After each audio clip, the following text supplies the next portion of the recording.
Hi, I don't know what it is about me doing videos without any makeup on, but yeah, it's natural and my hair's interesting right now too. It's day two. Day two hair. Do you guys have day two hair?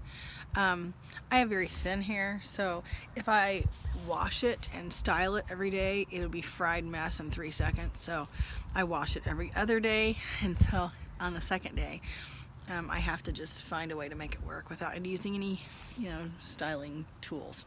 Anyways. Okay, that was random. Now back to what I was going to talk about, which is my Bible reading for the day. I am doing a different reading course this year. I think I've mentioned it, where I am doing a section from 4 different parts of the Bible every day, instead of going from the beginning to the end or doing chronological, which is what I did last year. And so I'm actually reading a section in the Bible that I read at the end of last year, and it's in Acts chapter 28. And I actually blogged about this in January, called The Power of Purpose, and I can just in the comment section below or in the description share a link to that. Anyways, so I just want to just reiterate this because it just has hit me so hard, the encouragement from it. And it is just that, okay, Paul, I don't need to get into all of it, but basically Paul is on his way.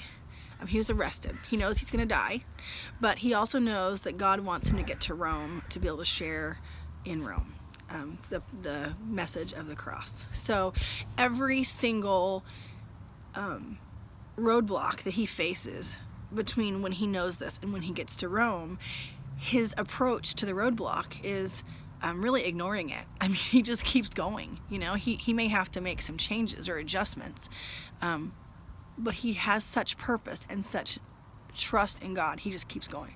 So there's this scene in Acts 28 where they've been shipwrecked, and it's funny because a few chapters before that, he tells them, there's a big storm coming. They all know that. This is what we need to do, and they ignore him, and they do what everybody else says to do. And that doesn't work. So then they're like, okay, Paul, how do we do this? And then they start listening. So anyways, they've now been shipwrecked. They're all sitting around a fire and a bunch of twigs. Paul picks up and this snake bites him. And it's a poisonous snake. And they're all they're like, okay, he didn't die in the,